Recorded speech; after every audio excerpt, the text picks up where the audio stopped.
Hello dear aspirants, welcome back to our channel. ఇక తెలంగాణ రాష్ట్రంలో జరగనున్నటువంటి court ఎగ్జామ్స్కి సంబంధించిన process server and office subordinate యొక్క ప్రిపరేషన్లో భాగంగా గతంలో జరిగినటువంటి junior assistant, field assistant, examiner, record assistant papers చూస్తూ ఉన్నాం. దానిలో భాగంగా ఈ వీడియోలో ఎగ్జామినర్కి సంబంధించినటువంటి క్వశ్చన్ పేపర్ ఏదైతే రీసెంట్గా జరిగిందో సో దాని గురించి ఇక్కడ సమగ్రంగా ఎక్స్ప్లెయిన్ చేస్తా. కాబట్టి ఈ ఎగ్జామినర్ పేపర్ కూడా అంటే ఈ పర్టికులర్ పోస్ట్ కూడా 10+2 క్వాలిఫికేషన్ కాబట్టి సో ఈ పేపర్ కూడా ఇంపార్టెంటే. ఎందుకంటే దీని నుంచి కూడా డైరెక్ట్గా క్వశ్చన్స్ రావడానికి లేదా దీనికి కనెక్ట్ అయినటువంటి సబ్జెక్టు రావడానికి అవకాశం ఉంటుంది కాబట్టి సో జాగ్రత్తగా గమనించండి. కాబట్టి ఫస్ట్ ప్రశ్న ఇక్కడ చూసినట్టయితే national girl child day is celebrated on అని అడుగుతున్నారు. సో జాతీయ బాలికా దినోత్సవాన్ని ఎప్పుడు జరుపుకుంటారని చెప్పేసి అడుగుతున్నారు. సో జాతీయ బాలికా దినోత్సవాన్ని జనవరి 24వ తేదీన జరుపుకుంటారు. సో ఇట్లా జనవరి 24వ తేదీన జాతీయ బాలికా దినోత్సవం జరుపుకోవడం అనేటువంటిది 2008వ సంవత్సరంలో స్టార్ట్ అయింది. సో ఎందుకంటే జెండర్ ఇన్ఈక్వాలిటీస్ అంటే ఈ జెండర్ అసమానతలు అనేటువంటివి తగ్గించడానికి అదేవిధంగా చైల్డ్ సెక్స్ రేషియోని ఇంప్రూవ్ చేయడానికి ఇంతకుముందు చైల్డ్ సెక్స్ రేషియో అనేది చాలా చాలా తక్కువగా ఉంటుండే. దానికోసమే వివిధ కార్యక్రమాలు భారత ప్రభుత్వం చేపట్టింది కాబట్టి దానిలో భాగంగానే బేటీ బచావో బేటీ పడావో అనేటువంటిది పానిపట్లో స్టార్ట్ అవ్వడము. సో ఇలాంటివన్నీ మనం చూస్తూ వస్తున్నాం స్కీమ్స్లో భాగంగా. సో దానిలో ఇదొకటి. దానిలో అవేర్నెస్ కోసము జనవరి 24వ తేదీన 2008వ సంవత్సరంలో స్టార్ట్ అయింది. అట్లా ప్రతి సంవత్సరం కండక్ట్ చేస్తున్నారు.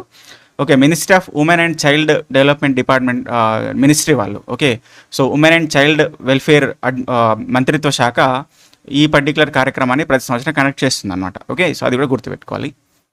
నెక్స్ట్, భారత లోక్పాల్ ప్రస్తుత అధ్యక్షులు ఎవరు అనేటువంటి క్వశ్చన్ అడిగారు. సో లోక్పాల్ అధ్యక్షుల గురించి అంటే నేను ఇచ్చినటువంటి వీడియో ఏదైతే కేంద్ర పదవులు అదేవిధంగా అధికారులు అనేటువంటి వీడియోలో చెప్పడం జరిగింది. లోక్పాల్ కానీ లోకాయుక్త కానీ వివిధ రాష్ట్రాల్లో మన రాష్ట్రంలో అదేవిధంగా అన్ని డెసిగ్నేషన్స్ గురించి అక్కడ చెప్పడం జరిగింది. అక్కడ ఈ బిట్ కూడా వచ్చింది.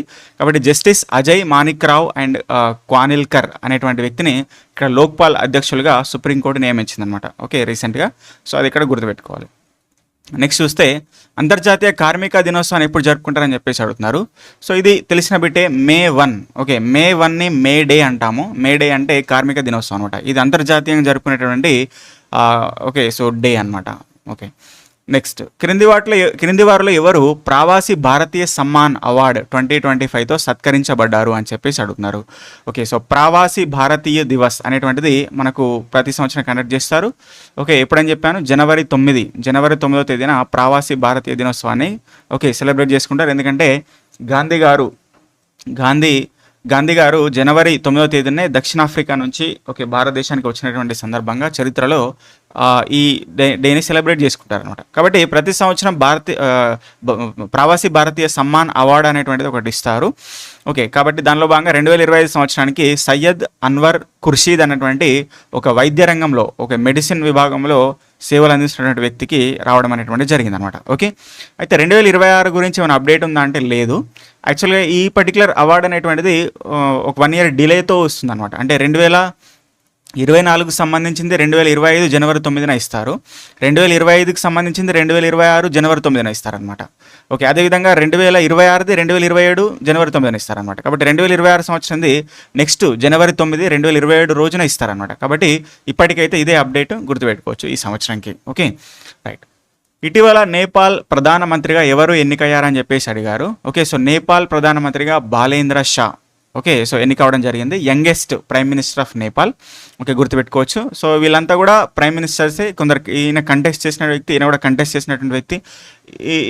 ఈయన విద్యాదేవి భండారి గారు పాత ప్రైమ్ మినిస్టర్ అనమాట, ఓల్డ్ ప్రైమ్ మినిస్టరు. సో చూసుకోవచ్చు.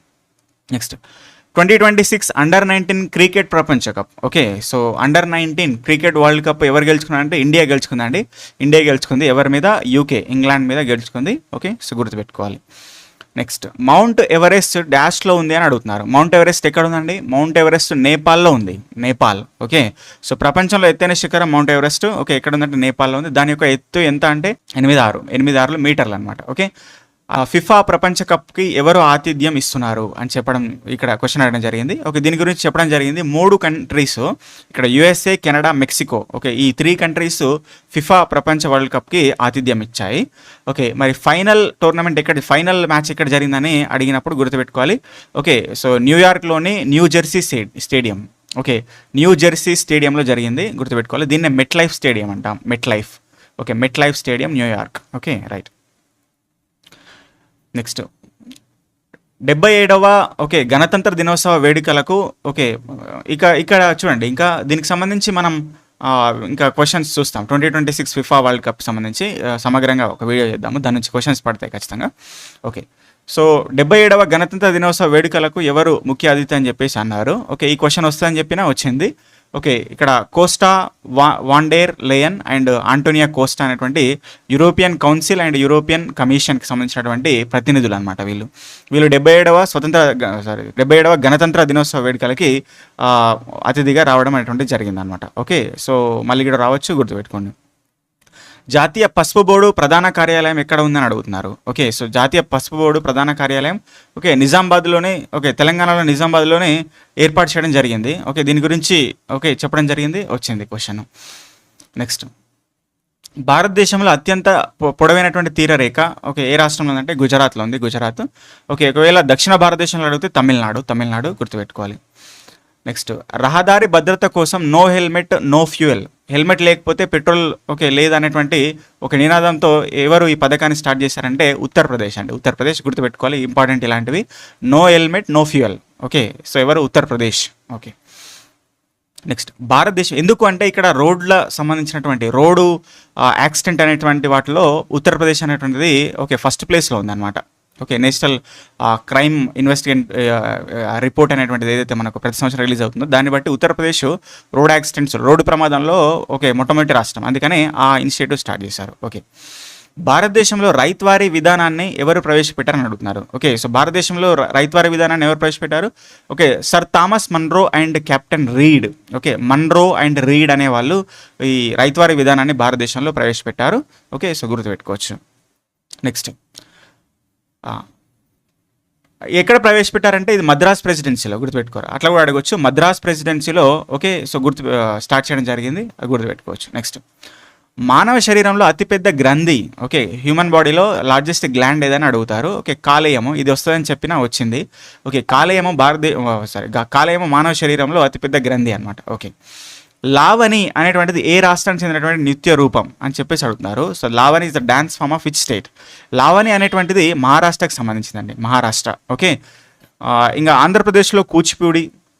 ఓకే, తమిళనాడుకి భరతనాట్యము, ఒడిస్సాకి ఒడిస్సీ, ఓకే కర్ణాటకకి యక్షగానము. ఇవన్నీ కూడా ఆ రాష్ట్రాలకు సంబంధించినటువంటి ముఖ్యమైనటువంటి ఓకే నృత్య రూపాలు అనమాట, గుర్తుపెట్టుకోవాలి. నెక్స్ట్, ఈ క్రింది వాటిలో ఏ వాయువు కుళ్ళిన గుడ్డు వాసనని ఇస్తుంది. ఓకే, కుళ్ళిన గుడ్డు వాసన ఓకే హైడ్రోజన్ సల్ఫైడ్ ఇస్తుంది, హైడ్రోజన్ సల్ఫైడ్. ఇది చిన్నప్పుడు 7th 8th క్లాస్లో చదివినటువంటి bit. Okay, hydrogen sulphide. Okay, next, భూమి యొక్క కవల అని ఏ గ్రహాన్ని అంటారు. భూమి కవల అని దేని అంటారు, శుక్రగ్రహాన్ని ఓకే భూమి కవల అంటాము, ఎందుకంటే భూమికి దగ్గరగా ఉన్నది కాబట్టి. అదేవిధంగా ఓకే అట్లా గుర్తుపెట్టుకోవచ్చు. నెక్స్ట్, గాథా సప్తశతిని ఎవరు రచించారు. గాథా సప్తశతిని హాలుడు రచించాడు అనమాట. ఓకే, సో గుర్తుపెట్టుకోవచ్చు.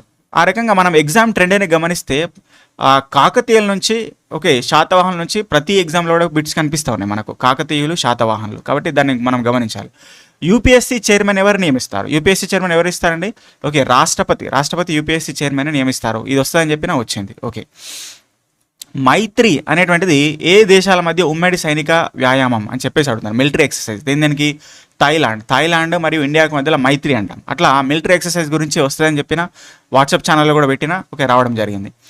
ప్రపంచంలో ఎత్తైనటువంటి భవనం ఏదని అడుగుతున్నారు. ప్రపంచంలో ఎత్తైనటువంటి భవనం ఏది, Burj Khalifa. Okay, Burj Khalifa ఏదైతే దుబాయ్లో ఉందో అది అనమాట. ఓకే, మరి దాని యొక్క ఎత్తు ఎంత అంటే ఓకే 823 మీటర్లు అనమాట, 823 మీటర్ల ఎత్తు కలిగి ఉన్నది. ఓకే, నెక్స్ట్, ఒలింపిక్ జెండాపై ఎన్ని వలయాలు ఉంటాయని అడుగుతున్నారు.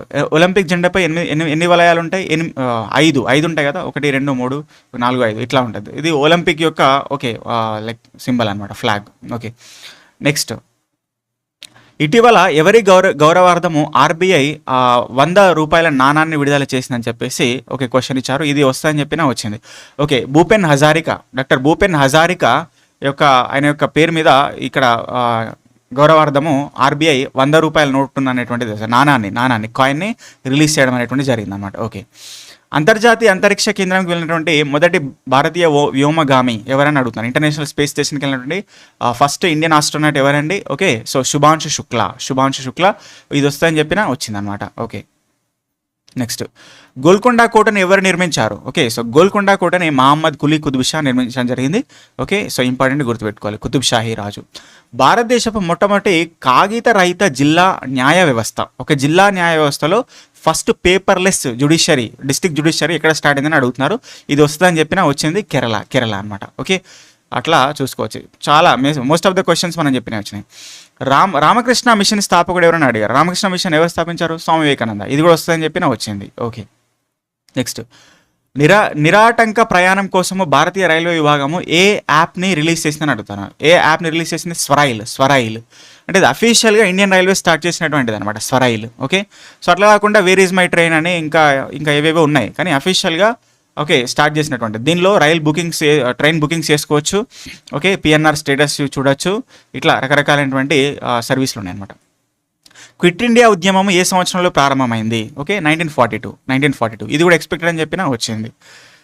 నెక్స్ట్ ప్రపంచ వరల్డ్ టెస్ట్ ఛాంపియన్షిప్ని 2025ని ఏ దేశం గెలుచుకుందని అడిగారు. Okay, so south Africa. Okay, world test championship అనేటువంటి 2025 అనేటువంటిది సౌత్ ఆఫ్రికా గెలుచుకుంది అనమాట, గుర్తుపెట్టుకోవచ్చు. నెక్స్ట్ ఇనుము ఐరన్ డెఫిషియన్సీ వల్ల ఏ పర్టికులర్ వ్యాధి వస్తుంది మనకు? రక్త ఎనిమియా అనేటువంటిది. ఓకే, సో ఈ ఐరన్ లోపం వల్ల వస్తుందన్నమాట. ఇది మనకున్నటువంటి భారతదేశ మహిళల్లో ముఖ్యంగా తెలంగాణ, ఆంధ్రప్రదేశ్లో ఎక్కువగా ఎనిమియా అనేటువంటిది మనకు మహిళల్లో రావడం అనేది జరుగుతుంది అనమాట. ఎందుకంటే ఐరన్ లోపం వల్ల. అందుకని మనకు ప్రభుత్వం అనేటువంటిది మనకు ఐరన్ ట్యాబ్లెట్స్ని ఆశా వర్కర్స్ ద్వారా సప్లై చేయడము ఇంటింటికి అనేటువంటిది మనం గమనిస్తున్నాం. నెక్స్ట్ ఇక్కడ చూసినట్టయితే రికెట్స్ అనేటువంటిది కాల్షియం లోపం వల్ల వస్తుంది అనమాట. కాల్షియం లోపం వల్ల మలేరియాని ఓకే ఏ పర్టికులర్ ఓకే ప్లాస్మోడియం అనేటువంటి ఒక పరాన్నజీవి ఓకే ప్లాస్మోడియం ద్వారా వస్తుంది అనమాట. ఓకే, అది ప్రోటోజోవా వర్గానికి సంబంధించినటువంటి ఒక సూక్ష్మజీవి. దంతక్షయం అంటే దంతాల అరుగుదలని దంతక్షయం అంటాము. అది కూడా ఓకే అంటే సూక్ష్మజీవులు దంతాల మీద బ్యాక్టీరియా అనేటువంటి దంతాల మీద యాసిడ్స్ని రిలీజ్ చేస్తే దానివల్ల డెంటల్ క్యావిటీ అనేది వస్తుంది అనమాట. ఓకే, నెక్స్ట్ నోబెల్ బహుమతి గెలిచినటువంటి మొదటి మహిళ అడుగుతున్నారు. ఓకే, నోబెల్ బహుమతి మొదటి మహిళ ఎవరికండి? ఓకే, మేడం క్యూరీకి వచ్చింది. మేడం క్యూరీకి రేడియోధార్మిక పదార్థాల మీద రేడియో యాక్టివ్ ఎలిమెంట్స్ మీద రీసెర్చ్ వల్ల మేడం క్యూరీకి మొదటి మహిళ నోబెల్ బహుమతి వచ్చిందన్నమాట, గుర్తుపెట్టుకోవాలి. నెక్స్ట్ పత్తి సాగుకు అనుకూలమైనటువంటి నేల ఏదని అడుగుతున్నారు. పత్తి సాగుకు అనుకూలమైనటువంటి నేల ఏంటండి? నల్లరేగడి. ఓకే, సో గుర్తుపెట్టుకోవాలి, బ్లాక్ సాయిల్. మరి పత్తిని కాటన్ని ఎక్కువ సాగు చేసినటువంటి రాష్ట్రం ఏదని అడిగినప్పుడు గుర్తుపెట్టుకోవాలి, గుజరాత్ అనమాట, గుజరాత్. Okay, right. ఐక్యరాజ్య సమితి ఏ సంవత్సరంలో స్థాపించబడింది? ఐక్యరాజ్య సమితి ఏ సంవత్సరంలో అంటే 1945లో స్థాపించబడింది. Okay, October 24, 1945. ఓకే, గుర్తుపెట్టుకోవచ్చు. నెక్స్ట్ కేంద్ర ఆరోగ్య శాఖ ప్రకారము భారతదేశంలో అత్యధిక సంఖ్యలో అవయవ దానాలను ఏ రాష్ట్రం నమోదు చేసింది? ఇది ఇంపార్టెంట్ బిట్, ఇది కూడా వస్తుందని చెప్పిన వచ్చింది. ఎక్కువ అవయవ దానాలు ఓకే ఇక్కడ ఆర్గాన్ డొనేషన్స్లో హైయెస్ట్ ఉన్నటువంటి ఓకే స్టేట్ ఏదండి? ఓకే, తెలంగాణ, మన రాష్ట్రమే ఉన్నది, గుర్తుపెట్టుకోవాలి, ఇంపార్టెంట్ అది. నెక్స్ట్ శివాజీ పరిపాలనలో ఎవరు సహాయపడ్డారని అడిగారు. ఓకే, శివాజీ పరిపాలనలో ఎవరున్నారు? అష్టప్రధానులు శివాజీ పరిపాలనలో ఉన్నారు. అష్టదిగ్గజాలు శ్రీకృష్ణదేవరాయల యొక్క పరిపాలన కాలంలో ఉన్నారు. అష్టదిగ్గజాలు శ్రీకృష్ణదేవరాయలు. అదేవిధంగా నవరత్నాలు చంద్రగుప్త మౌర్యుని యొక్క ఆస్థానంలో ఉన్నారనమాట. ఓకే, ఇవన్నీ చూసుకోవాలి, ఇంపార్టెంట్.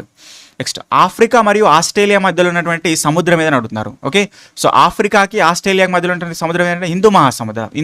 ఇక్కడ ఇండియా, ఇక్కడ ఆఫ్రికా, ఇక్కడ ఆస్ట్రేలియా, ఇదంతా కూడా హిందూ మహాసముద్రం. ఇదేమో అరేబియన్ మహాసముద్రం. ఓకే, సో అట్లా చూసుకోవాలన్నమాట. నెక్స్ట్ ఓకే, అదేవిధంగా యూరప్ మరియు ఓకే ఇక్కడ యూరప్ కంట్రీస్, యూరప్ ఖండము, అదేవిధంగా అమెరికా కడిగినప్పుడేమో ఓకే అట్లాంటిక్ అనమాట. అట్లాంటిక్, యూరప్ అండ్ అమెరికా మధ్యలో అట్లాంటిక్, గుర్తుపెట్టుకోవాలి. Okay, right. అగ్నిపర్వతాలు ఎక్కువ ఏ మహాసముద్రంలో వస్తాయి అంటే పసిఫిక్ మహాసముద్రం, గుర్తుపెట్టుకోవాలి. అగ్నిపర్వతాలు ఎక్కువ ఏ సముద్రంలో వస్తాయి? పసిఫిక్ మహాసముద్రంలో వస్తాయి, గుర్తుపెట్టుకోవాలి. Okay, right. ఫిబ్రవరి 2025లో భారతదేశ ప్రధాన ఎన్నికల కమిషనర్, చీఫ్ ఎలక్షన్ కమిషనర్గా ఎవరు నియమితులయ్యారంటే జ్ఞానేష్ కుమార్. చెప్పడం జరిగింది ఇది వస్తుందని, జ్ఞానేష్ కుమార్. అంతకుముందు ఎవరంటే రాజీవ్ కుమార్. ఓకే, నెక్స్ట్, భారత అసలు రాజ్యాంగంలో ఎన్ని షెడ్యూల్స్ ఉండేవి? ఒరిజినల్ రాజ్యాంగంలో ఎన్ని షెడ్యూల్స్ ఉన్నాయి? 8 మాత్రమే ఉండే, 8. ఫస్ట్ రాజ్యాంగం, న్యూ అంటే ఫ్రెష్ రాజ్యాంగంలో మనకు 8 మాత్రమే ఉండే. ఆ తర్వాత 9వ షెడ్యూల్ని చేర్చడం జరిగిందనమాట. మొదటి రాజ్యాంగ సవరణ ద్వారా 9వ షెడ్యూల్ని చేర్చారు. 9వ షెడ్యూల్ ఎందుకనంటే న్యాయ సమీక్ష పరిధికి రానటువంటి కొన్ని అంశాలను చేర్చడం కోసం. ఓకే, సో న్యాయ సమీక్ష పరిధికి రాకుండా చేయడం కోసం కొన్ని అంశాలను 9వ షెడ్యూల్ చేస్తారు. అంటే 9వ షెడ్యూల్ ఉన్నటువంటివన్నీ కూడా న్యాయ సమీక్ష, జ్యుడిషియల్ రివ్యూ కిందికి రావు. ఓకే, అదనమాట. ఇంకా 10వ షెడ్యూల్ అనేది యాంటీ డిఫెక్షన్ లా, పార్టీ ఫిరాయింపులకు సంబంధించినటువంటిది. 11వ షెడ్యూల్ అనేటువంటిది పంచాయతీరాజ్ వ్యవస్థలకు సంబంధించింది. 12వ షెడ్యూల్ అనేటువంటిది మున్సిపాలిటీకి సంబంధించింది అనమాట. ఓకే, సో గుర్తుపెట్టుకోవచ్చు. ఇది 72వ రాజ్యాంగ సవరణ, ఇది 73వ రాజ్యాంగ సవరణ. ఓకే, సో ఇట్లా ఇది 86వ రాజ్యాంగ సవరణ, పార్టీ ఫిరాయింపులు. ఓకే, ఇవన్నీ గుర్తుపెట్టుకోవచ్చు. మొట్టమొదటి మానవుడు చంద్రునిపై అడుగుపెట్టినటువంటి సంవత్సరం. ఓకే, మానవుడు మొట్టమొదటిగా అడుగుపెట్టినటువంటి సంవత్సరం ఏదండి? 1969. ఏది? అపోలో 11. ఓకే, అపోలో 11 అనేటువంటి నౌక ద్వారా 1969 సంవత్సరంలో నాసా పంపించింది అనమాట. ఎవరిని? నీల్ ఆర్మ్స్ట్రాంగ్ అనేటువంటి వ్యక్తి చంద్రునిపై అడుగుపెట్టినటువంటి మొట్టమొదటి వ్యక్తి అపోలో 11 ద్వారా 1969 సంవత్సరంలో నాసా. ఓకే, మరి ఫస్ట్ రోబో అడిగారు అనుకోండి, ఫస్ట్ మనిషి కాదు, ఫస్ట్ రోబోని పంపించినటువంటి దేశం ఏదంటే యుఎస్ఎస్ఆర్. ఓకే, దాన్ని మనం లూనా 9 అంటాం. లూనా 9 ద్వారా పంపించారు. లూనా 9 అనేటువంటి దాని ద్వారా యుఎస్ఎస్ఆర్, రష్యా ఫస్ట్ రోబోని పంపించింది అనమాట. దీని గురించి చెప్పిన ప్రపంచ చరిత్రలో ప్రచ్ఛన్న యుద్ధాలు, కోల్డ్ వార్స్ అనేటువంటివి జరిగినాయి అనమాట. Cold wars. ఓకే, దేనికి మధ్యలో జరిగినాయి? ఓకే, కోల్డ్ వార్స్ అనేటువంటివి యుఎస్ఏ మరియు యుఎస్ఎస్ఆర్ మధ్యలో జరిగినాయి అని చెప్పిన. దానిలో భాగంగా ఒకరి మీద ఒకరు పడి అంతరిక్షంలోకి ప్రయోగాలు చేయడం జరిగిందనమాట. దానిలో భాగంగా యుఎస్ఎస్ఆర్ అనేటువంటిది ఫస్ట్ ఆఫ్ ఆల్ రోబోని పంపిస్తే 1966 సంవత్సరంలో, నువ్వు రోబోని పంపిస్తే నేను మనిషినే పంపిస్తా అని చెప్పి అమెరికా పంపించింది అనమాట. ఓకే, మనిషిని పంపించింది అపోలో 11 ద్వారా. అట్లా నిరంతరంగా జరిగినాయి. ఫస్ట్ ఉపగ్రహం ఏది పంపించారంటే స్పుత్నిక్ 1 అనేటువంటి దాన్ని రష్యా ఫస్ట్ ఆఫ్ ఆల్ పంపించిందని కూడా చెప్పిన. ఇవన్నీ గుర్తుపెట్టుకోవాలి. అండ్ అంతరిక్షంలోకి వెళ్ళినటువంటి ఫస్ట్ ఆఫ్ ఆల్ ఉపగ్రహం ఏదనంటే, శాటిలైట్ ఏదంటే స్పుత్నిక్ 1. ఓకే, సో అట్లా గుర్తుపెట్టుకోవాలి. నెక్స్ట్, ఇటీవల వార్తలు ఇచ్చినటువంటి మూసీ నది ఏ నదికి ప్రధాన ఉపనది? ఓకే, మూసీ నది దేనికి ఉపనది అండి? కృష్ణానదికి ఉపనది మూసీ అనమాట. ఓకే, ఎక్కడ పుడుతుంది? వికారాబాద్ అడవుల్లో పుడుతుంది అనమాట. వికారాబాద్ అడవుల్లో పుడుతుంది. ఓకే, అది గుర్తుపెట్టుకోవాలి. నెక్స్ట్, లైట్ని కనుగొన్నది, బల్బుని కనుగొన్నది ఎవరండి? Thomas Alva Edison. Okay, general knowledge question అనమాట అది. ఓకే, భారతదేశంలో ద్రవ్య విధానం, ఓకే, సో మానిటరీ పాలసీని, ద్రవ్య విధానాన్ని నియంత్రించేది ఎవరు? RBI, reserve bank of India అనమాట. ద్రవ్య విధానం అంటే మనీ సప్లై కంట్రోల్ చేసేది, రెగ్యులేట్ చేసేది ఓకే ఎవరంటే ఆర్బీఐ, నోట్లను ముద్రించేది, ఇవన్నీ కూడా. బుద్ధుడు ఎక్కడ జన్మించాడు? ఓకే, బుద్ధుడు లుంబిని వనంలో జన్మించాడు. ఓకే, లుంబిని వనం. బుద్ధుడు బుద్ధ గయాలోని బోధి వృక్షం కింద జ్ఞానోదయాన్ని పొందాడు. కన్ఫ్యూజ్ అవ్వద్దు ఇక్కడ. బుద్ధుడు జ్ఞానోదయం పొందినటువంటి ప్లేసు బుద్ధ గయా, బీహార్లోని గయా. లుంబిని వనంలో జన్మస్థానం అనేటువంటిది లుంబిని వనం అనమాట. Okay, right.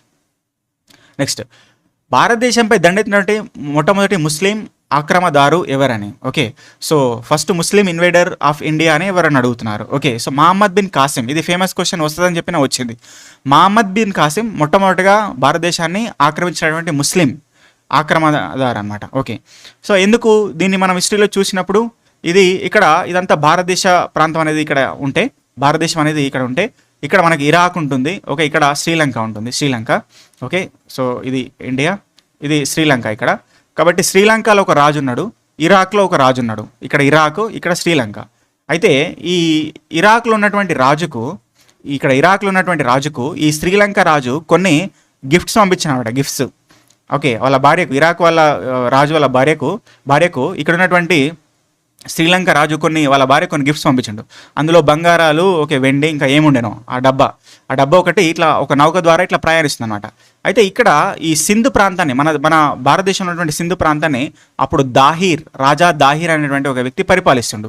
అయితే ఇట్లా శ్రీలంక రాజు ఇరాక్ పంపించినటువంటి నౌకని ఈ దాహిర్ అనేటువంటి రాజు అక్కడ ఉన్నటువంటి వాళ్ళ సైనికులు అనేటువంటి వాళ్ళు పట్టుకొని దాన్ని ఆక్రమణ చేసుకున్నారు అనమాట. అట్లా చేయడం వల్ల ఇక్కడ ఉన్నటువంటి ఇరాక్ రాజు కోపం వస్తుంది. కోపం వచ్చి అవి నువ్వెందుకు పట్టుకున్నావు, నాకు ఇచ్చాయని చెప్పేసి దాహిర్ని అడిగితే దాహిర్ ఏం చేస్తాడంటే ఆయన నిరాకరిస్తాడు అనమాట, నేను ఇయ్యా అంటాడు. అందుకని ఏం చేస్తాడంటే ఈ ఇరాక్ రాజు సో ఈ మహమ్మద్ బిన్ కాసిమ్ని పంపించి జర అరుచుకో అని చెప్పి పంపించే వరకల్లా అదంతా జరిగింది అనమాట కథ. నెక్స్ట్, భారతదేశంలో సుగంధ ద్రవ్యాల తోట స్పైస్ గార్డెన్ ఆఫ్ ఇండియా అని ఏ రాష్ట్రాన్ని అంటాం? కేరళ రాష్ట్రాన్ని స్పైస్ గార్డెన్ ఆఫ్ ఇండియా అంటామండి, గుర్తుపెట్టుకోవాలి. నెక్స్ట్, 2030 కామన్వెల్త్ క్రీడలకు ఆతిథ్యం ఇస్తున్నటువంటి భారతీయ నగరం అహ్మదాబాద్లో 2030 కామన్వెల్త్ క్రీడలు జరుగుతున్నాయి. 2026లో గ్లాస్గోలో జరుగుతున్నాయి. ప్రతి 4 సంవత్సరాలకు ఒకసారి జరుగుతాయి కామన్వెల్త్. గుర్తుపెట్టుకోవచ్చు ఇవన్నీ కూడా. ఇండియన్ నేషనల్ ఆర్మీ ఎవరి యొక్క మానస పుత్రిక? So Indian national army was brain child of which person అని చెప్పేసి అడుగుతున్నారు. అయితే చెప్పడం జరిగింది, ఇండియన్ నేషనల్ ఆర్మీని యాక్చువల్గా స్టార్ట్ చేసింది కెప్టెన్ మోహన్ సింగ్. కానీ దాన్ని మళ్ళా పునరుద్ధరించింది సుభాష్ చంద్రబోస్. కాబట్టి ఆప్షన్స్లో సుభాష్ చంద్రబోస్, మోహన్ సింగ్ రెండు ఉన్నప్పుడు మనం మోహన్ సింగే తీసుకోవాలి. ఓకేనా? సో మోహన్ సింగే తీసుకోవాలి, సుభాష్ చంద్రబోస్ తీసుకోదు. ఆజాద్ హిందూ ఫౌజ్ అన్నప్పుడు సుభాష్ చంద్రబోస్ చెప్పొచ్చు. అంటే మోహన్ సింగ్ గారు స్టార్ట్ చేసినటువంటి ఇండియన్ నేషనల్ ఆర్మీని సుభాష్ చంద్రబోస్ పునరుద్ధరించారనమాట. అంటే రాజ్ బిహారీ బోస్ గారు స్టార్ట్ చేసినటువంటి ఇండియన్ ఇండిపెండెన్స్ లీగు, అదేవిధంగా ఈ ఇండియన్ నేషనల్ ఆర్మీ, ఈ రెండింటిని కలిపేసి అప్పుడు సుభాష్ చంద్రబోస్ లీడ్ చేయడం స్టార్ట్ చేశారనమాట. కానీ ఒరిజినల్గా స్టార్ట్ చేసింది మాత్రం కెప్టెన్ మోహన్ సింగే, గుర్తుపెట్టుకోవాలి, కన్ఫ్యూజ్ అవ్వదు. ఈ పర్సన్ ఇక్కడ ఈమె ఏం చేశారంటే సుభాష్ చంద్రబోస్ అని పెట్టారు, అది యాక్చువల్గా రాంగ్ అవుతుంది అది. రైట్. యాక్చువల్గా అయితే 2 ఆప్షన్స్ ఇవ్వద్దు, ప్రిపేర్ చేసే వాళ్ళు కూడా ఈ 2 ఆప్షన్స్ ఇస్తే కన్ఫ్యూజ్ అవుతుంది. ఎందుకంటే చరిత్రలో కొన్నేమో సుభాష్ చంద్రబోస్ అని చెప్తున్నాయి, కొన్నేమో మోహన్ సింగ్ అని చెప్తున్నాయి. సో కాబట్టి రైట్. చివరి మౌర్య పాలకుడు ఎవరని చెప్పేసి అడుగుతున్నారు. చివరి మౌర్య పాలకుడు బృహద్రథుడు, చెప్పడం జరిగింది. బృహద్రథుడు చివరి మౌర్య పాలకుడు. మహిళల భద్రత కోసము మహిళా కమిషన్ ఏ కొత్త హెల్ప్ లైన్ నంబర్? ఇది చెప్పడం జరిగింది, మన వాట్సాప్ ఛానల్లో పెట్టిన ఇది 181. మహిళల భద్రత కోసం స్టార్ట్ చేసినటువంటి హెల్ప్ లైన్ నంబర్ 181. 2025లో స్పెషల్ ఇంటెన్సివ్ రివిజన్ SIR అనేటువంటిది ఎక్కడ స్టార్ట్ అయిందండి? ఫస్ట్ ఆఫ్ ఆల్ బీహార్లో స్టార్ట్ అయింది, ఆ తర్వాత వెస్ట్ బెంగాల్. సో అట్లా గుర్తుపెట్టుకోవచ్చు. నెక్స్ట్, భారత జాతీయ కాంగ్రెస్ యొక్క మొదటి సమావేశం ఎక్కడ జరిగింది? INC మొదటి సమావేశం ఎక్కడ జరిగిందండి? బొంబాయిలో జరిగింది. ఎవరు స్టార్ట్ చేశారంటే ఎలన్ ఆక్టోవియన్ హ్యూమ్ స్టార్ట్ చేశారు. ఫస్ట్ చైర్మన్ ఎవరంటే WC Banerjee. INC first chairman WC Banerjee. Start చేసింది Allan Octavian Hume, but first chairman ఎవరంటే WC బెనర్జీ. 1957 గ్వాలియర్ తిరుగుబాటుకు ఎవరు నాయకత్వం వహించారు? సో 1957 తిరుగుబాటు అనేటువంటిది డిఫరెంట్ ప్లేసెస్లో డిఫరెంట్ పర్సన్స్ నాయకత్వం వహించారు. ఢిల్లీ నుంచి ఒకరు, మీరట్ నుంచి ఒకరు, గ్వాలియర్ నుంచి ఒకరు. సో ఇట్లా ఇవన్నీ చూసుకోవాలని చెప్పిన. ఝాన్సీ నుంచి ఒకరు, కాన్పూర్ నుంచి ఒకరు. సో అవన్నీ చూసుకోవాలి, ఖచ్చితంగా ఒక క్వశ్చన్ వస్తుంది దాని నుంచి. కాబట్టి ఇక్కడ గ్వాలియర్ నుంచి ఎవరంటే గ్వాలియర్ నుంచి తాంతియా తోపే గుర్తుపెట్టుకోవాలి. నెక్స్ట్, కేంద్ర ప్రభుత్వం ఏ రకమైన నేరాల కోసం E0FIR చెప్పడం జరిగింది? CBI E0FIRని స్టార్ట్ చేయడానికి home ministry central home ministry E0FIR start చేసింది. ఎందుకంటే సైబర్ నేరాల యొక్క వాటిని అరికట్టడం కోసము, ఫాస్ట్ ఇన్వెస్టిగేషన్ కోసం. భారతదేశంలో అతిపెద్ద ఓడరేవు అని దేన్ని పరిగణిస్తారు? ఈ క్వశ్చన్ కూడా వస్తుందని వచ్చిందనమాట.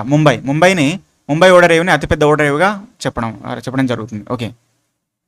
ఢిల్లీలోని ఎర్రకోటను ఏ మొఘల్ పాలకుడు నిర్మించారంటే షాజహాన్ ఢిల్లీలోని ఎర్రకోటను, అదేవిధంగా తాజ్మహల్ని నిర్మించారనమాట. అంతర్జాతీయ యోగా దినోత్సవం ఎప్పుడు జరుపుకుంటాం? అంతర్జాతీయ యోగా దినోత్సవం June 21 జరుపుకుంటాం. Important question. యోగా ఛాంపియన్షిప్ని కూడా స్టార్ట్ చేసింది కూడా ఇండియానే. ఎక్కడ అంటే ఢిల్లీలో. గుర్తుపెట్టుకోవచ్చు. నెక్స్ట్, భారతదేశం మౌలిక విధులు ద ఫండమెంటల్ డ్యూటీస్ని మనం ఎక్కడి నుంచి గ్రహించాం? రష్యా USSR నుంచి ఫండమెంటల్ సో డ్యూటీస్ని మనం గ్రహించామని చెప్పడం జరిగింది. మరి ఫండమెంటల్ డ్యూటీస్ని 1976 సంవత్సరం 42వ రాజ్యాంగ సవరణ చట్టం ద్వారా చేర్చడం జరిగింది. 1976 సంవత్సరం 42వ రాజ్యాంగ సవరణ చట్టం ద్వారా చేర్చడం జరిగింది అని చెప్పడం జరిగింది. ఏ కమిటీ అంటే Sardar Swaran Singh committee. Okay, so Japan కరెన్సీని ఏమంటారు? జపాన్ కరెన్సీని ఏన్ అంటారనమాట, చూసుకోవచ్చు. నెక్స్ట్, భారతదేశంలో ఏ రాష్ట్రాన్ని 5 నదుల భూమి, ఓకే పంచనదుల భూమి అని ఏ నదులు అంటారంటే ఏ రాష్ట్రాన్ని అంటాం? ఓకే పంజాబ్. ఓకే, గుర్తుపెట్టుకోవచ్చు. ఏవి ఓకే, సో ఇక్కడ ఉన్నటువంటి సింధు నది యొక్క ఉపనదులు అనేటువంటి జీలం, చినాబ్, రావి, బియాస్, సట్లెజ్ ఇవన్నీ కూడా పంచనదులు పంజాబ్లో ప్రవహిస్తాయి కాబట్టి పంచనదుల భూమి అని చెప్పేసి పంజాబ్ని అంటారు. ఓకే, సో ఇవన్నీ కూడా ఇంపార్టెంట్ అండి, ఖచ్చితంగా వీటి నుంచి ఎక్స్పెక్ట్ చేయొచ్చు క్వశ్చన్స్. ఓకే, దీనికి సంబంధించిన కాన్సెప్ట్స్, రిలేటెడ్ కాన్సెప్ట్స్ అని ఎక్స్ప్లెయిన్ చేయొచ్చు, లేదా డైరెక్ట్ క్వశ్చన్స్ కూడా ఒక 2-3 ఎక్స్పెక్ట్ చేయొచ్చు. ఓకే, సో చూసుకోవాలి ఇవన్నీ కూడా. Okay, right.